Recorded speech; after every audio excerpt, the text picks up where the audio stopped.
अपने घर वापस ना ही जाऊं तो बेहतर है। देर तो वैसे भी हो चुकी थी और जहां पिछले 3 हफ्ते गुजर गए हैं, ये भी गुजार ही लूं तो गर्मियों की छुट्टियों में एक ही बार चला जाऊंगा। इसी सोच विचार में रोड पर खड़े मैंने 15-16 साल के एक नौजवान को अपनी तरफ मुतवज्जा पाया। वो अजीब सवालिया नजरों से मेरी जानिब देख रहा था, जैसे कोई बात करना चाह रहा हो, लेकिन रश की वजह से कर नहीं पा रहा था। जब पंक्चर लग गया तो मैंने दुकानदार को 1000 रुपये का नोट दिया। उसने 100 रुपये काट कर बाकी मुझे वापस कर दिए। मैं मोटरसाइकिल पर सवार होकर जूं ही वापस शहर की तरफ मुड़ने लगा तो वो लड़का जल्दी से मेरे पास आकर कहने लगा, भाईजान, मैं घर से मजदूरी करने आया था, आज दिहाड़ी नहीं लगी, आप मुझे वापसी का किराया 100 रुपये दे देंगे। मैंने एक उचटती सी निगाह उस पर डाली। सादा सा लिबास, माथे पर तेल से चिपके हुए बाल, पाँव में सीमेंट भरा जूता, मुझे वो सच्चा लगा। मैंने 100 रुपये निकाल कर उसके हाथ पर रख दिए। वो शुक्रिया अदा करके चलने लगा तो ना जाने मेरे दिल में क्या ख्याल आया। मैंने कहा, सुनो, तुम्हें दिहाड़ी कितनी मिलती है? उसके जवाब देने से पहले ही मैंने बाकी के 800 रुपये भी उसकी तरफ बढ़ा दिए।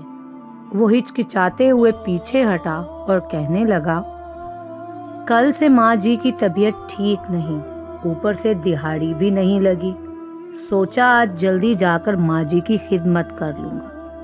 मैंने कहा, अच्छा ये पैसे ले लो, माँ जी के लिए दवाई ले जाना। वो कहने लगा, दवाई तो मैं कल ही ले गया था, आज मैं सारा दिन माँ जी के पास रहूँगा तो वो खुद ही ठीक हो जाएंगी। माएँ दवाई से कहाँ ठीक होती हैं बाबूजी? माएँ दवाई से कहाँ ठीक होती हैं बाबूजी?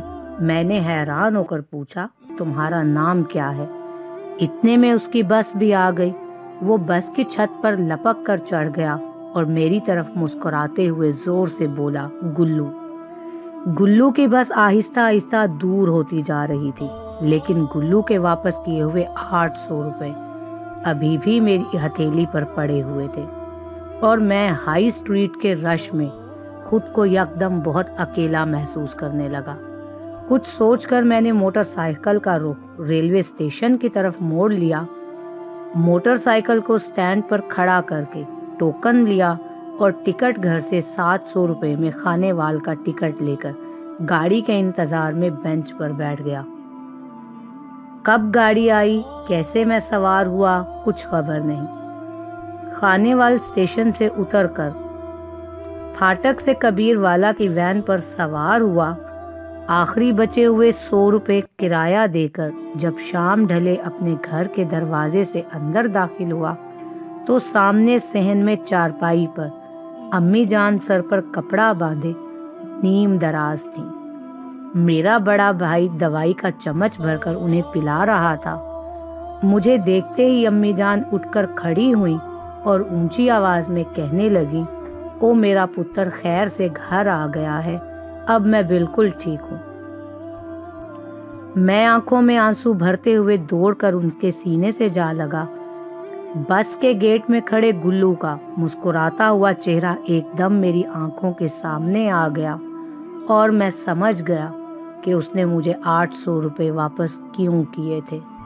वालिदैन की जान अपने बच्चों में होती है, इस बात का ख्याल रखा करें।